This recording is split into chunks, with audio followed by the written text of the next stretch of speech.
What's going on, guys? It's Logan Hinton back with another video. In my last video I asked what you guys wanted to see more of, and you delivered. You guys all said that you wanted to see moves on the wing to get past your defender, specifically for small guards. Now I know I'm not the smallest guy, I'm more of a small forward, but I've played with a lot of elite guards, and these are the moves that they used. Let's get into it. So first things first, if you're a small guard playing on the wing, you have to be able to shoot the basketball. You want to be in the triple threat position, and you want to be ready to shoot it as soon as the ball comes to you. You want to stay low, that way you can attack, that way you can get your shot off. If you can't hit the shot, it will sag off of you. You won't be able to do any of these moves. So you got to show that you can jab, you can hit that open shot, then they will come up and they'll start playing you close. Once you hit that shot and you show what you're capable of, you're going to be in that position, the guy's going to close out. If you're going to go baseline, you always want to keep your foot closest to the baseline as your pivot foot. Plan on going back middle, you want to use the foot closest to the middle. The reason for that, when you sweep, you want to use that foot, go around the defender's back foot, sweep, and go low. The second most important thing of being a small guard is you want to play low, you want to stay low to the ground. You're not as tall as they are, so you can get down, you make them get to your level, and you use your physicality. That's number 3, being physical. You want to initiate that contact.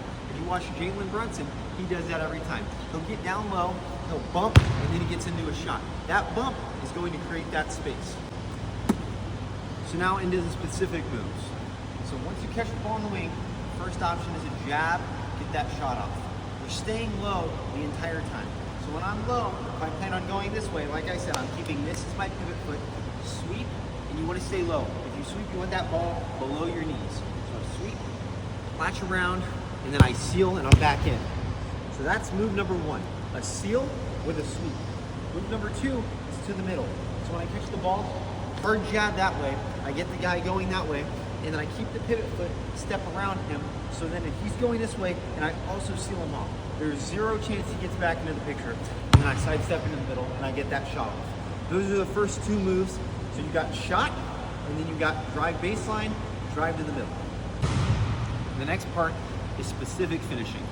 So once I do that sweep right here, and I get past the guy's foot, if the big man is coming up, obviously I can't drive into the lane.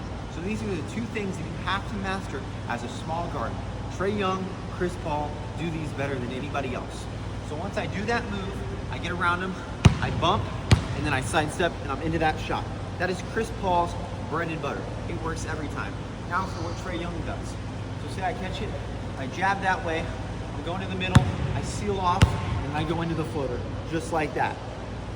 You got to shoot the ball before the big man comes, because you're not going to go down the lane and you're not going to dunk on him. You're 6'1", you're 6'2".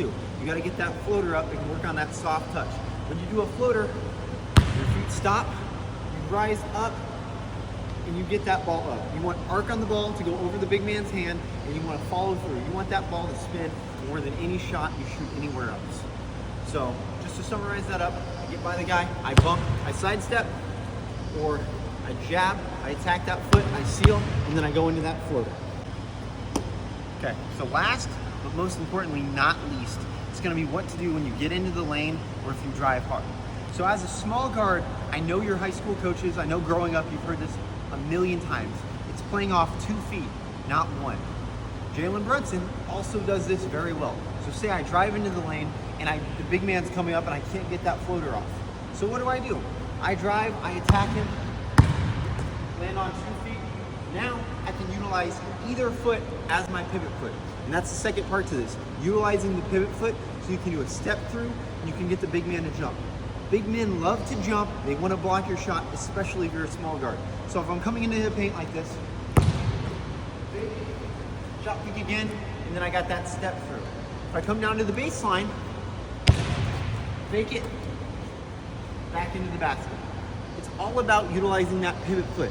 If you step and you go 1, 2, I'm stuck like this, I'm off balance, a big guy's gonna bump you, you're gonna travel, you're gonna turn the ball over. If I jump stop, I stay low like we were talking about before. I'm strong. When I'm low, the big man can't bump me. I have my balance. So when I have my balance, that allows me to go up strong for the shot. I can utilize this other hand like this, or I can utilize either one of my pivot feet and then get into the basket. Finally, we're gonna be going over what to do once you get into the paint. I know I showed you a couple on the last one. So if I'm going down, I attack the outside, I get right here, I can jump stop into right here. So then I can shot fake. If the guy jumps, I lean into him, I use this hand to seal. If he doesn't jump, that's when I pivot. I keep the outside foot there so I can get away from the guy. But I want to stay on balance. So I turn, I'm here, and I can turn back. I can shot fake, I can step through, or I can pass out. Just because you get down here does not mean you have to shoot the ball. If I go into the middle, jump stop like this, you can do your little floater, you can do a turn, fadeaway shot right there over the big guy. Another thing Chris Paul does very well, a little turnaround fadeaway. So you have a wide variety of options once you get here, on the wing and there. So to summarize it, you have to be able to hit your shot. If not, they're not going to respect you. So first, as a small guard, knock your shot down. Number two is to have a good jab, a good sweep, any of the above, and to stay low. You want to attack their top foot, and you want to get this shoulder past their hip, or if I go this way, this shoulder past their hip. It's a foot and a shoulder. You're sealing them off, and then you're creating that space. Once I get downhill, I can either utilize the floater, the side step, and if I get all the way to the paint, a jump stop. If you guys have any questions, comment them below. Thank you very much for watching.